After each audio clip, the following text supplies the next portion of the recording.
The city was slowly falling asleep, but not everyone had that luxury. The streetlights flickered as buses rumbled down cracked roads, carrying people who were too tired to notice how late it was. Among them was a young woman named Emily, who clutched her worn-out handbag against her chest as she hurried toward the bus stop. Her shift at the diner had ended almost an hour late again. The manager had asked her to stay to help clean up after a sudden rush of customers. She never said no. She couldn't afford to. Every extra dollar meant groceries for her little boy, rent for their small apartment, and maybe, if things went well, a treat like a second-hand toy car he'd been asking for. The wind was sharp, tugging at her thin jacket as she finally spotted the bus headlights turning the corner. She let out a small breath of relief. Missing this bus meant waiting another 30 minutes, and that meant getting home close to midnight. Her son would already be asleep by then, but at least she'd get to kiss his forehead before crawling into bed beside him. The bus squealed to a stop, and Emily stepped inside. The smell of warm air and diesel filled her nose. Her feet ached. She dropped her coins into the fare box and looked around. Most of the seats were taken. Office workers staring at their phones, a few students half asleep, and an elderly man snoring softly near the back. She spotted an empty seat near the middle, only one side free, the other taken by a man in a dark gray suit. His shoes were polished, his tie still perfectly knotted even at this late hour.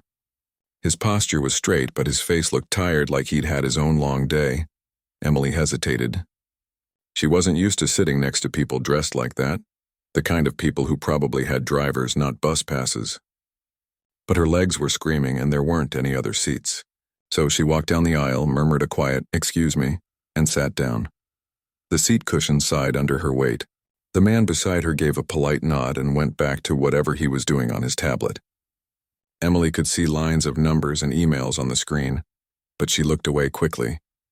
It wasn't her business. She leaned her head against the cold window and closed her eyes for a moment. The sound of the bus, the low hum, the occasional hiss of brakes, had a strange rhythm to it. It always did this to her.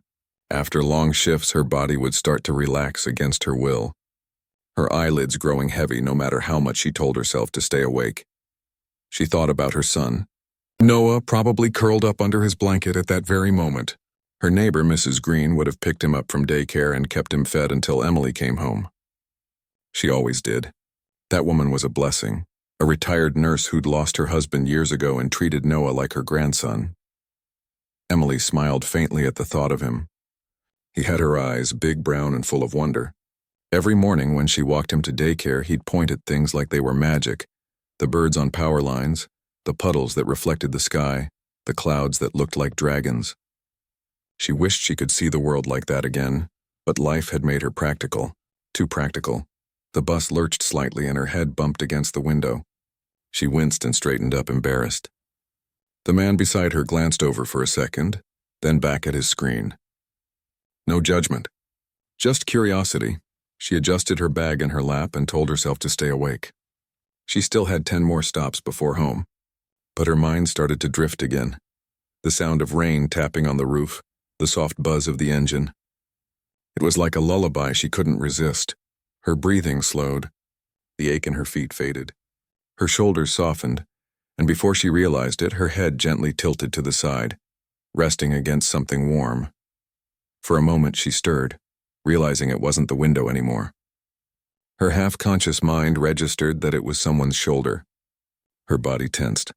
She wanted to sit up to apologize, but she was so tired and the warmth was so comforting. She told herself she'd move in just a second, but that second stretched longer, until sleep claimed her completely. The man beside her, Daniel Carter, froze for a moment when he felt her head touch his shoulder. He looked down at the young woman sleeping beside him. Her hair was a little messy, her uniform wrinkled, and her hands, resting on her bag, looked rough from long hours of work. There was something about her that made him pause. He should have moved, he thought. It wasn't proper, but something stopped him. Maybe it was the way her face looked, peaceful but exhausted, like she hadn't had a good rest in years.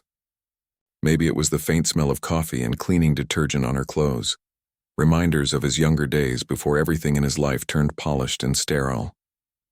Daniel turned his gaze back to the dark window, watching the city lights blur into streaks. His reflection looked back at him. Sharp suit, expensive watch, perfect image. Yet for some reason, sitting there on that noisy bus with a stranger's head on his shoulder, he felt more human than he had in a long time. The night stretched on quietly. People got on and off. The driver hummed an old song under his breath. Daniel's phone buzzed a few times, but he didn't check it. For once, he didn't want to. He just sat there, letting the rhythm of the road and the quiet breathing beside him fill the silence. Emily shifted slightly in her sleep, murmuring something under her breath that he couldn't quite catch. Maybe a name, maybe a dream. Her head leaned more comfortably against his arm, and Daniel carefully adjusted himself so she wouldn't wake. He wondered who she was. Her name tag was half hidden, but he could make out the first few letters. E-M-I. Probably Emily, he guessed. The diner logo on her shirt looked familiar. He had passed that place a few times downtown, a small corner restaurant that always seemed full of working people grabbing coffee before long days. He smiled faintly. The last time he'd eaten at a place like that was... he couldn't even remember.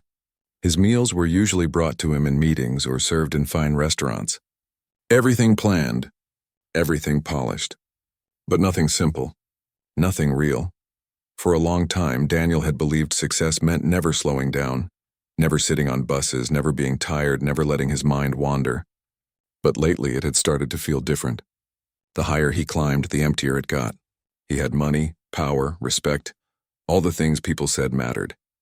Yet sitting there now with a stranger dozing against him, he felt a sense of calm he hadn't felt in years. The bus hit a bump, and Emily stirred again. She blinked slowly, confused at first. Then her eyes widened as she realized where her head was. She straightened up instantly, her face turning red. "Oh my gosh, I'm so sorry," she blurted, clutching her bag tightly. "I didn't mean to, I must have fallen asleep." "I'm so sorry." Daniel turned to her, a small smile tugging at his lips. "It's okay," he said softly. "Really, you looked like you needed the rest." Emily blinked, surprised by his kindness. Most people would have been annoyed, maybe even snapped at her. But he seemed completely calm and almost amused. She gave an awkward laugh. "I didn't drool, did I?"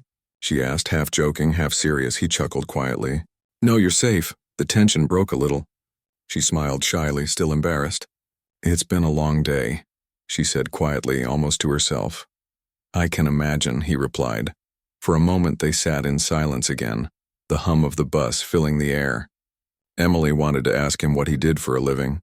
He didn't look like someone who'd normally take public transport at night. But she kept the thought to herself. It wasn't her place. Daniel, on the other hand, was tempted to ask about her life and why she looked so tired, whether she had family waiting at home, but he didn't. He didn't want to make her uncomfortable. So instead, they just shared the quiet. As the bus neared her stop, Emily reached for the cord and stood up, adjusting her jacket. "Thanks," she said softly, "for not getting mad." Daniel shook his head. "No need to thank me," he replied. "Get some rest when you get home." She smiled, a genuine one this time. "I'll try," she said. And with that, she stepped off into the cool night, the bus doors closing behind her. Daniel watched her through the window as the bus pulled away. She walked quickly, her shoulders hunched against the wind, her figure getting smaller and smaller until she disappeared into the quiet street. He didn't know why, but he kept thinking about her long after she was gone, about her tired smile, her apologetic voice, the way she'd leaned on him without realizing it. Something about that moment lingered in his chest, a strange, unexpected warmth. When the bus reached his stop, Daniel finally stood up. He stepped into the crisp night air, straightened his jacket, and started walking toward his apartment, a penthouse overlooking the city skyline. His driver usually picked him up, but tonight he'd told him to take the night off. He'd wanted to feel normal for once. As he walked, he thought about how quiet his home would be. Just the hum of the refrigerator, the soft click of his shoes on marble floors. No voices, no laughter, no warmth, just silence. And for the first time, that silence didn't feel peaceful. It felt lonely. Meanwhile, Emily made her way through the dimly lit street, clutching her keys tightly. The neighborhood wasn't the best, but she'd gotten used to it. The streetlights flickered, and she walked faster until she reached the small apartment building. Mrs. Green's window light was still on upstairs. That was a good sign. She unlocked the door quietly and stepped inside. The small living room smelled faintly of baby powder and soap. A cartoon show's theme song played softly on the TV, turned low. Mrs. Green was dozing on the couch, a blanket around her shoulders, and little Noah was fast asleep beside her, his toy truck still in his hand. Emily's heart softened instantly. She set her bag down and gently lifted Noah into her arms. He stirred but didn't wake. She carried him to the small bedroom they shared, tucked him in, and brushed a strand of hair from his forehead. "Mommy's home," she whispered. "I'm here." She sat on the edge of the bed for a moment, staring at his peaceful little face. Every struggle, every sleepless night, it was all for him. She smiled faintly, then tiptoed out, covering Mrs. Green with another blanket before heading to the tiny kitchenette to make herself some tea. She glanced at the clock. Almost midnight. Her whole body ached, but her mind was still replaying that bus ride. The man in the suit. His calm voice. The way he'd said, "You looked like you needed the rest." Most people didn't notice when someone like her was tired. They just expected her to keep going. But he did, and somehow that small act, that kindness, made her heart a little lighter. She sipped her tea, staring out the window at the empty street below. The city was quiet now. Somewhere out there, she thought. That man was probably home in some fancy apartment, maybe forgetting all about her already. But for her, that brief moment, that small reminder that kindness still existed, meant everything. She turned off the light and went to bed, not knowing that this simple encounter on a late-night bus was only the beginning of something that would change both of their lives forever. The next morning came too early. The faint sound of birds outside and the weak sunlight through the thin curtains pulled Emily out of sleep. Her body felt heavy, but there was no time to rest. She turned and saw Noah still sleeping, one arm stretched across the pillow, his toy car under it. She smiled softly and brushed his hair back. For a moment she let herself just look at him, the little boy who kept her moving when everything else felt too hard. She quietly got up, wrapped her old robe around herself, and went to the small kitchen. The floor was cold under her feet. She put on a kettle and checked the fridge. Half a carton of milk, 2 eggs, some bread, and a small jar of jam. Enough for breakfast. While the kettle hissed, she thought about last night. That stranger on the bus, the way he had smiled when she apologized. She could still hear his voice, calm, kind, warm in a way that had felt unusual for someone like him. She didn't even know why she kept thinking about it. Maybe because kindness from strangers was rare these days. She shook her head and smiled to herself. "Get your mind out of the clouds," she whispered. There were bills to pay, shifts to work, and a little boy who needed lunch packed for daycare. By the time Noah woke up, the apartment smelled like toast and warm milk. He came running into the kitchen, his small feet padding across the floor. "Morning, Mommy," he said, climbing onto the chair. "Good morning, sunshine," she replied, handing him a plate. "Eat up before it gets cold." He took a bite of his toast and looked at her curiously. "You look tired," Emily laughed softly. "I'm always tired, sweetheart." He giggled, crumbs around his mouth. "Then you should take a nap." "I wish I could," she said, smiling. They finished breakfast and she helped him put on his little jacket. Outside the air was cool and crisp. The sun was bright but soft, casting long shadows down the street. She held his hand as they walked to daycare. Cars passed by, people hurried to work, but for those few minutes it was just the two of them. After dropping him off, Emily headed toward the diner. She walked fast and she couldn't afford to be late again. The bell above the door jingled as she stepped inside. The familiar smell of coffee and pancakes filled the air. Her coworker waved from behind the counter. "You're here early," the woman said. "Couldn't sleep much," Emily replied with a smile. She tied her apron, tucked her hair back, and started setting tables. The morning rush began quickly. Regulars coming in for breakfast, tired office workers grabbing coffee, a few students ordering pancakes before classes. The chatter, the clinking of dishes, the smell of syrup, it all felt routine, almost comforting. Hours passed before she had a moment to breathe. She leaned against the counter, sipping a glass of water. Then the door opened again and a familiar figure stepped in. It was him, the man from the bus. For a second, Emily thought she was imagining it. He looked just as neat and composed as before, though the daylight made him seem a little more approachable. He scanned the diner for an empty seat, and by chance the hostess led him to her section. Her heart skipped. She quickly straightened her apron and tried to compose herself. When she walked over, he looked up and smiled, clearly recognizing her. "Good morning," he said.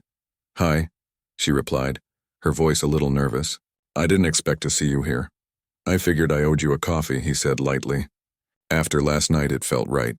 Emily couldn't help but laugh. "You don't owe me anything.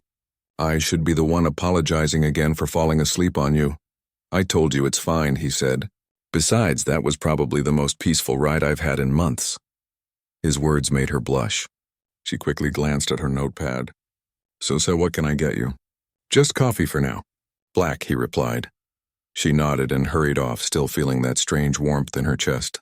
As she poured the coffee, her coworker nudged her. "Who's the guy?" "He looks like someone important." "I don't know," Emily said. "Just someone from the bus." "Bus?" the coworker said with a grin. "Well, if that's how your bus rides go, maybe I should start taking public transport too." Emily rolled her eyes but smiled anyway. She brought the coffee to his table. "Here you go," she said, setting it down. "Thank you." He looked around the diner. "This place has a nice feel to it." "Yeah," she said softly. "It's small, but it's home." He nodded. "I like that." She went back to serving other tables, but every time she passed his, she could feel his eyes following her in that quiet, thoughtful way. Not intrusive, just observant. There was something different about the way he looked at people, like he was actually seeing them. After a while, when the rush slowed down, he waved her over. "Can I ask you something?" he said. "Sure. Do you work both shifts here?" She sighed a little. "Sometimes. Morning and evening. Depends on who calls in sick. I have a little boy, so I try to take all the hours I can." He nodded slowly. "That sounds tough." "It is," she admitted. "But we manage." Something in his expression softened even more. He seemed to be thinking deeply about her words, like they touched something inside him. "You're doing more than managing," he said finally. "You're doing your best." The sincerity in his tone caught her off guard. She didn't know what to say, so she just smiled faintly and thanked him. When his meal was done, he had ordered pancakes after all. He paid the bill and left a generous tip. Too generous. She chased after him outside. "Wait," she called. He turned around, surprised. "Something wrong?" "This is too much," she said, holding out the cash. "You don't have to do that." He shook his head. "Consider it a thank you." "For what?" "For the reminder that not everyone's world spins around meetings and numbers," he said. "Last night, you helped me slow down for a minute. That meant more than you think." Emily stared at him, unsure how to respond. No one had ever thanked her like that before. He smiled once more and began to walk away, but before he could reach the curb, she called out, "Wait, I didn't even get your name." He turned back, the sunlight catching his face. "Daniel," he said simply. "Daniel Carter," she nodded. "I'm Emily." "I know," he said, glancing at her name tag with a small grin. Then he walked off into the morning crowd, leaving her standing there, holding the tip he refused to take back. That day passed in a strange blur. Between orders and refills, she found herself smiling for no reason. The other waitresses noticed and teased her gently. "Someone's having a good day," they said. She just laughed and kept working. When her shift ended, she picked up Noah from daycare. He ran into her arms as always, his laughter filling her heart. On the walk home, she stopped by a small bakery and bought him a cupcake, something she couldn't always afford but wanted to give him that day. Maybe kindness really did have a ripple effect. That night, after putting Noah to bed, she sat on the couch and counted her tips. It was more than usual, thanks to Daniel. She stared at the bills, then folded them carefully and slipped them into an envelope marked savings. Maybe one day it would be enough to move to a better place or send Noah to a better school. She turned off the lamp and sat in the dark for a while. Outside, the city glowed faintly, and she thought about Daniel again. Who was he really? What did he do? Why had he been on that bus when he clearly could afford more? The questions floated around her mind until she drifted into sleep. The following week went by as usual. Long hours, busy mornings, tired nights. Then on Friday afternoon, something unexpected happened again. A sleek black car stopped outside the diner. People turned to look. It wasn't the kind of car that usually came by. The driver stepped out and opened the back door. A moment later, Daniel walked in. Emily almost dropped the tray in her hands. He smiled when he saw her. "You again," he said. She blinked. "Are you following me?" He laughed. "No, I had a meeting nearby and thought I'd get lunch here. I like the coffee." She shook her head but couldn't help smiling. "You could get coffee anywhere." "True," he said. "But I wanted to come here." He sat in the same booth as before. She brought him water and tried not to show how nervous she was. Customers whispered, clearly recognizing that he didn't fit the usual crowd. He carried himself differently, calm but confident. When she came to take his order, he looked up and said, "You really don't rest much, do you?" "Not really," she admitted. "Bills don't pay themselves," he nodded. "Still, you deserve a break," she chuckled. "If I could find the time." He hesitated, then asked, "Do you like working here?" She thought about it. "I'm grateful for it, but it's not what I dreamed of, if that's what you mean." "What did you dream of?" Her smile faded slightly. "I used to want to study design. I loved drawing when I was younger. But things changed. I had Noah and school had to wait."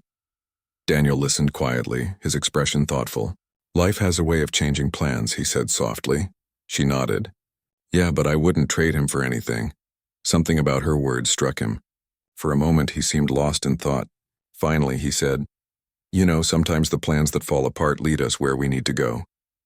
Emily tilted her head, surprised by his tone. "You sound like you know that from experience." He smiled faintly. "Maybe I do." They talked a little more when she wasn't serving other tables, about ordinary things like the weather, music, and the city. It felt easy, like talking to an old friend. When he left again, he told her, "See you soon." And he did come back, not every day, but often enough that it became a pattern. Sometimes just for coffee, sometimes for lunch. The staff started calling him the suit. He always sat in Emily's section, always tipped well, and always asked about Noah. Little by little, Emily learned bits about him. He ran a company, a big one. He didn't talk much about it, but she could tell by the way people reacted when they realized who he was. She also noticed he never came with assistants or drivers anymore. He arrived alone in simple clothes, looking more relaxed each time. One rainy afternoon, the diner was quiet. Daniel sat by the window watching raindrops slide down the glass. Emily brought him his usual coffee. "You look like you're thinking too much," she said. He smiled faintly. "Guilty. I was just remembering that night on the bus. Funny how small moments can change things." She sat across from him for a moment since the place was empty. "Change things how?" He met her eyes. "I'd forgotten what normal felt like. Real conversations. Real people. That bus ride reminded me." Her heart warmed at his words. "You make it sound like I did something big," she said quietly. "You did," he replied. "You reminded me that there's life outside of numbers and deals." She didn't know what to say, so she just smiled. Outside, the rain kept falling, and for a few quiet minutes, neither of them spoke. It wasn't awkward, just peaceful. Before leaving, Daniel said something that caught her off guard. "If you ever want to do something different, something better, I might be able to help." She frowned. "What do you mean?" "I have a position open at my company," he said. "Nothing fancy. But it's stable. Better hours, better pay." Her eyes widened. "You'd hire me?" "I'd give you the chance," he said gently. "You work hard." "That's rare." Emily hesitated. She didn't want charity. "I don't want to be a pity project," she said. Daniel shook his head. "That's not what this is. You've earned my respect." She stared at him for a long moment. His expression was calm, sincere, and kind. Finally, she nodded slowly. "I'll think about it," she said. "That's all I ask." He left her his card and walked out into the rain. She watched him go, feeling a mix of confusion and gratitude. Life had thrown her many surprises, but this felt like something different. Something meaningful.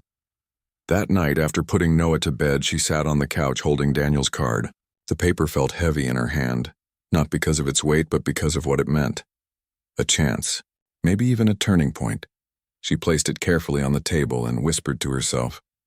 Maybe things are finally changing. She didn't know yet. That this was only the beginning. That one act of kindness on a crowded bus was quietly weaving their lives together in ways neither of them could have imagined. The next morning, Emily woke up earlier than usual. Sleep had been light. her mind turning over everything Daniel had said. His words had followed her all night. The offer, the sincerity in his eyes, and that quiet way he had of speaking, that made it sound less like a favor and more like faith in her. Still, it didn't feel real. People like him didn't just walk into her life offering opportunities. The world didn't work that way, at least not in her experience. She got ready for work, made breakfast for Noah, and packed his lunch. But her mind was elsewhere, thinking about the small white card sitting on her nightstand. It had his name, his company's logo, and a number that she hadn't dared to call yet. "Mommy?" Noah's voice pulled her back. "Yes, honey? Why are you smiling at your cereal?" She blinked, then laughed softly. "Just thinking about something good," he grinned. "Then keep thinking about it. It makes you look happy." That simple sentence stayed with her. Maybe it was okay to feel hopeful again. Maybe life wasn't done surprising her. After dropping Noah off at daycare, Emily walked toward the diner, her shoes clicking on the damp pavement. The morning air smelled fresh after last night's rain. She felt a strange kind of nervous energy, like something was shifting around her, something she couldn't quite name. When she arrived, her manager waved. "Emily, you're early again," he said, half impressed, half surprised. "Couldn't sleep much," she said with a small smile. "Busy mind?" "Something like that." She started her usual routine, wiping tables, checking supplies, brewing the first pot of coffee. The smell filled the air, comforting and familiar. But part of her still wondered if Daniel would show up again. He didn't come that morning, or the next. A few days passed and she told herself to stop thinking about it. Maybe the job offer was just a kind gesture. Maybe he'd changed his mind, but then, one Thursday afternoon, just when she was finishing her shift, a man in a suit entered. Not Daniel, but someone holding a small envelope. "Are you Emily?" he asked politely. "Yes, this is for you." He handed her the envelope and left before she could ask anything else. Inside was a simple note written in neat handwriting. "You once said you wished you had more time for your son. Maybe this is the start of that. I hope you'll consider the offer." Daniel, underneath the note, was another card, this one with an address and a time for an interview the next morning.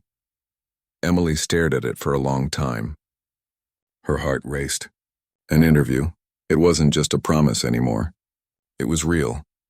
That evening, after putting Noah to bed, she sat by the small kitchen table staring at the card again. Part of her wanted to say yes immediately. The other part was scared. What if she wasn't good enough? What if she failed? What if this was too big for her? But then she remembered Daniel's voice from the diner, calm and steady, saying, "You've earned my respect." That memory gave her courage. The next morning, she dressed carefully. She didn't have much to choose from, just a plain white blouse and a gray skirt she saved for special occasions. She tied her hair neatly and borrowed a pair of shoes from her neighbor that looked a bit more professional than her worn-out flats. Mrs. Green watched her fuss nervously. "You look perfect," she said kindly. Emily sighed. "I haven't been to an interview in years. What if I mess it up?" "You won't," the older woman said firmly. "You're hardworking, polite, and honest." "That's more than most people," Emily smiled gratefully. "Thank you." She dropped Noah off and took a bus across town. The address led her to a tall glass building that gleamed under the morning sun. It looked expensive, the kind of place she'd only ever seen from a distance. When she stepped inside, her reflection stared back at her from the polished floors. She swallowed hard and approached the front desk. "Good morning," the receptionist greeted. "How can I help you?" "I have an interview," Emily said, showing the card. "Of course. Please take the elevator to the 10th floor." Her hands trembled slightly as she pressed the button. The elevator doors closed with a soft chime, and her stomach fluttered as it rose smoothly upward. She tried to steady her breathing, reminding herself that she had nothing to lose. When the doors opened, she stepped into a spacious office area. Everything smelled faintly of coffee and fresh paper. A kind-looking woman greeted her and led her to a small conference room. "Mr. Carter will be with you shortly," she said. Emily froze. Mr. Carter? That's when she realized. This wasn't just some random job at his company. She was at his office. A moment later, the door opened and Daniel walked in. He looked a little different, still polished but more relaxed, his tie slightly loosened. When he saw her, he smiled. "You came," he said. "I almost didn't," she admitted. I wasn't sure if you were serious. I never joke about things like this, he said gently. Please sit, they talked for a while. He explained the position, a front desk role in one of his company's smaller departments. Stable hours, fair pay, and weekends off. He made it clear this wasn't charity. He'd seen how she handled herself at the diner. Patient under pressure, kind to everyone, always composed. He believed she'd be an asset. Why me? She finally asked. Because people like you remind me why work should matter, he said. You do everything with care even when no one's watching. That's rare. Her eyes stung for a second, but she blinked it away. I'll do my best, she said quietly. I know you will. He offered her the job on the spot. When Emily left the building, the city looked brighter somehow. The air felt lighter, the world wider. She wanted to cry and laugh all at once. That night she made Noah's favorite dinner, macaroni and cheese with a little extra cheese on top, and told him the news. Does that mean you'll be home more? He asked, his eyes wide. Yes, she said, smiling. It means I'll be home for dinner almost every night. He cheered and hugged her tightly. You got the job, Mommy. You're amazing. His excitement made her laugh until tears filled her eyes. I'm doing it for us, sweetheart, she whispered. The first few weeks at her new job were a mix of nerves and wonder. The office was nothing like the diner. Quiet, organized, full of people who spoke politely and typed on sleek computers. But she adjusted quickly. She learned names, managed schedules, and greeted visitors with her natural warmth. Sometimes she'd see Daniel passing through the lobby, talking to someone or carrying files. He always nodded or gave her a quick smile, but he never treated her differently from anyone else. It made her respect him even more. One afternoon, she was filing papers when one of her coworkers whispered, That's him, the boss. I know, Emily said softly. He's always so serious, the coworker continued, but he seems different lately, happier. Emily said nothing, but a small smile tugged at her lips. She noticed it too, the way he laughed a little more easily, the way his shoulders seemed less tense. Weeks turned into months, and the job became part of her routine. Her life slowly found balance. She could afford better groceries, fix the leaky faucet, and even sign Noah up for an after-school art program. Sometimes, on her lunch break, she'd sit by the window and think about how far she'd come. From those nights on the bus to sitting in a quiet office, part of a world she never thought she'd enter.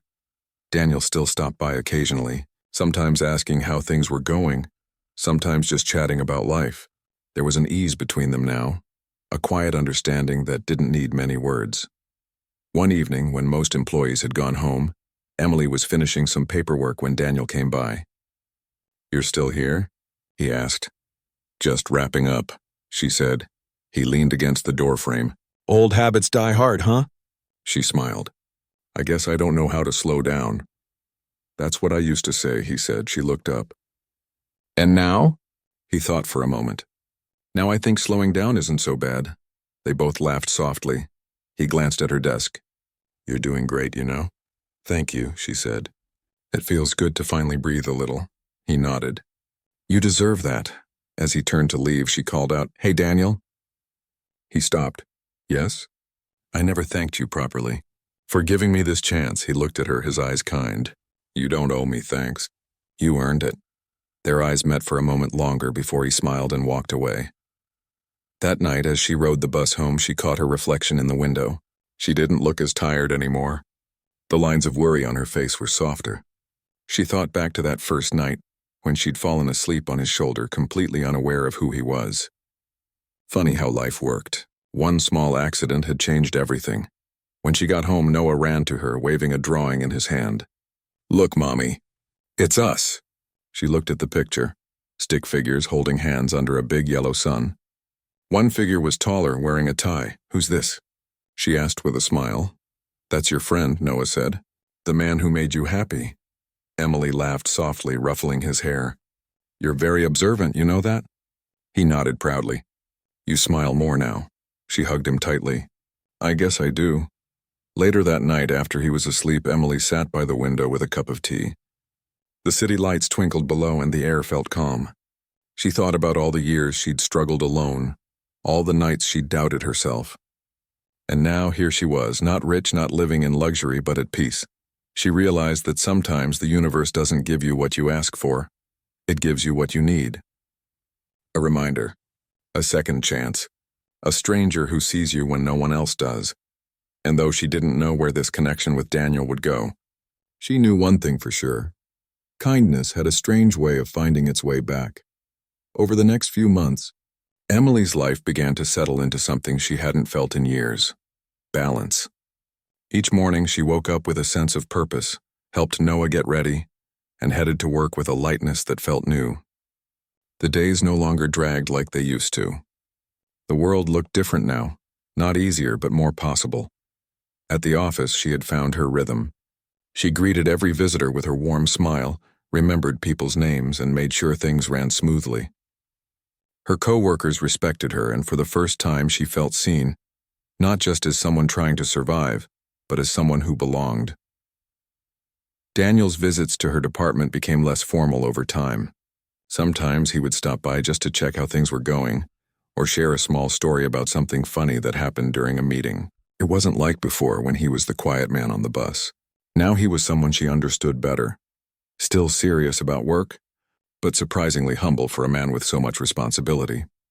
One Friday afternoon, he appeared at her desk holding 2 cups of coffee. "You look like you've had a long week," he said, setting 1 cup in front of her. Emily smiled in surprise. "How did you know I take it with no sugar?" He shrugged lightly. "You mentioned it once when I stopped by the diner." "I pay attention," she laughed softly. "You remember everything, don't you?" "Not everything," he said, smiling faintly. "Just the important things." They shared a quiet moment before the sound of ringing phones broke it. She returned to work, but her heart felt lighter. It wasn't just kindness anymore, it was friendship, genuine and easy. Later that day, as people packed up to leave for the weekend, Daniel came by again. "Emily," he said, "do you have a moment?" "Of course," she said, setting aside her paperwork. He led her to a small conference room. "I wanted to ask you something," he began. "There's an internal event next week. It's casual, nothing fancy. A small dinner to celebrate the new project launch. I was wondering if you'd like to come." She blinked. "Me, are you sure?" He nodded. "You've been part of this success. You keep everything running smoothly here. You deserve to be there." Her first instinct was to say no. Fancy dinners and formal gatherings weren't her world. But his sincerity made her pause. "All right," she said softly. "I'll come." "Good," he said with a smile. "And don't worry, it's not as formal as it sounds." When he left, Emily sat back, her heart still racing. She wasn't used to this kind of attention. For so long, her life had been about routine, about survival. Now she was being invited to something that felt special. The following week, as the dinner approached, she felt nervous all over again. She had nothing fancy to wear, only a simple navy dress she'd bought years ago for a friend's wedding. It wasn't new, but it was neat and comfortable. She pressed it carefully the night before, hoping it would be enough. Mrs. Green stopped by that evening and noticed the dress laid out. "You going somewhere special?" Emily smiled shyly. "Work dinner." "My boss invited me," the older woman grinned. "Well, it's about time someone noticed how special you are." Emily laughed softly. "It's not like that."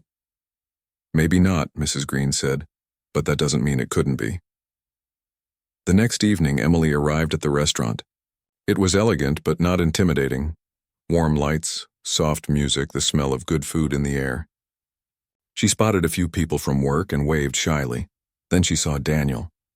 He stood near the corner, talking to a few executives. But when his eyes found hers, he smiled. That same calm, reassuring smile that had once comforted her on a crowded bus. He walked over. "You made it. I said I would," she said, "and you look—" He paused for a moment, choosing his words carefully. "You look wonderful." Her cheeks flushed slightly. "Thank you. You clean up pretty well yourself." He chuckled, a low, easy sound that made her relax. The evening went smoothly. People laughed, shared stories, and celebrated their success. Emily stayed mostly quiet at first, listening, but gradually she joined in. Her natural warmth drew people in, and soon she was laughing along with everyone else. At one point, Daniel stood to give a short speech. Nothing formal, just heartfelt words about teamwork and perseverance. He spoke about how the company's strength came from its people. Every single person, no matter their role. When his eyes briefly met Emily's as he said that, she knew he meant it. After the dinner, as everyone began leaving, Daniel offered to walk her to the bus stop. "You don't have to," she said softly. "I know," he replied, "but I want to." They walked in comfortable silence for a while, the city quiet around them. The streetlights reflected on the wet pavement from an earlier drizzle. "You've changed a lot since I first met you," Daniel said quietly. Emily smiled. "I think life changed me, or maybe I finally stopped running from it." He looked at her with a thoughtful expression. "You've always been strong. You just needed someone to remind you." She looked up at him, meeting his gaze. "And you were that someone." He didn't respond right away, but his expression softened. "Maybe," he said. "But you did the hard part yourself." When they reached the bus stop, the moment lingered, a quiet space filled with unspoken gratitude. "Thank you for tonight," she said. "It meant a lot." He smiled gently. "Thank you for coming." When she boarded the bus and found a seat, she realized with a small smile that it was the same route where everything had started. As the bus pulled away, she glanced out the window and saw Daniel still standing there, watching until the bus disappeared into the distance. Over the next few weeks, their friendship grew naturally. They talked more, not just about work, but about life. Small things like favorite books, childhood memories, and little lessons learned along the way. He told her he had once struggled too, though in different ways. How he'd lost himself chasing success and forgotten what real connection felt like. Emily listened quietly, realizing that underneath all the wealth and confidence, he was still human, someone who'd also needed a reminder of what truly mattered. Their bond wasn't romantic, not yet. It was deeper than that, built on respect, shared experiences, and the strange way their lives had crossed. One afternoon, during a lunch break, Daniel approached her with a thoughtful look. "There's something I've been meaning to ask," he said. "What is it? Do you ever think about what you'd want to do if you didn't have to worry about money?" Emily smiled faintly. "Honestly, I'd open a small bakery. Nothing fancy, just a cozy place with coffee and fresh bread. Something that smells like home." He nodded slowly. "That suits you. You'd make people feel welcome," she laughed softly. "Maybe one day." That evening, when she came home, she found Noah sitting at the kitchen table drawing again. "Mommy, what would you do if you were rich?" he asked suddenly. She smiled. "I'd still work. But maybe I'd bake cookies all day," he laughed. "That's silly." "Maybe," she said, ruffling his hair, "but it would make me happy." The next morning at work, Daniel left an envelope on her desk with a small note inside. "Dreams start small. Maybe this helps." Inside was a voucher for a baking class at a local community center. Emily stared at it for a long time, her throat tightening. It wasn't about the money. It was the thought, the way he listened. He had remembered a passing comment and turned it into something meaningful. When she saw him later that day, she stopped him in the hallway. "You didn't have to do this," she said softly. "I wanted to," he replied simply. "You give a lot to others. It's time someone gave something back." She smiled, her eyes warm. "Thank you." As days passed, she attended the class once a week after work. She loved it. The smell of flour, the feeling of dough under her hands, the laughter shared with strangers. It made her feel alive again, connected to something she'd lost long ago. Sometimes she'd bring a few pastries to the office, shyly offering them to her coworkers. One morning, Daniel walked by, took a bite of one of her muffins and said, "If this company ever falls apart, you'll have a future in baking." She laughed, shaking her head. "Don't jinx it." But inside she felt proud. It wasn't just about baking. It was about growing, about becoming someone new while still holding on to who she'd always been. One evening, after everyone had left, she lingered behind to clean up a bit. Daniel was still there too, working late. When he noticed her through the glass wall, he walked over. "You should go home," he said. "You've done enough for today." "I could say the same to you," she replied. He smiled. "Touché." They shared a quiet laugh, and then he said, "You know, I used to think success was about titles and numbers. But lately it feels like it's about people, about moments like this." Emily nodded. "I used to think happiness was something big, something far away. Turns out it's in the small things." They both fell silent, looking out at the city lights. There was something unspoken between them, not rushed, not forced. Just the quiet comfort of two people who had found meaning in each other's company. Eventually, he said softly, "I'm glad you fell asleep on that bus." She laughed gently, her heart full. So am I. The next few weeks brought more small changes. Emily continued her classes. Noah was thriving in school, and Daniel started visiting their neighborhood sometimes, dropping off books for Noah or checking in with Mrs. Green, who adored him now. It wasn't about money or charity anymore. It was friendship, genuine and kind. People in the neighborhood would see them talking and smile, sensing something warm and real between them. Emily didn't know where it would lead. She didn't need to. For the first time in years, she wasn't thinking about what was missing. She was simply living, present, grateful, and hopeful. One night, as she tucked Noah into bed, he asked, "Mommy, do you think good people always find each other?" She thought for a moment before answering. "Maybe they don't find each other right away," she said softly, "but when they do, it's for a reason." He nodded sleepily. "Like you and your friend from the bus?" Emily smiled, brushing his hair back. "Yes, just like that." When she stepped out of his room, she stood by the window again, looking out at the quiet street below. The world was still full of challenges, but it didn't feel as heavy anymore.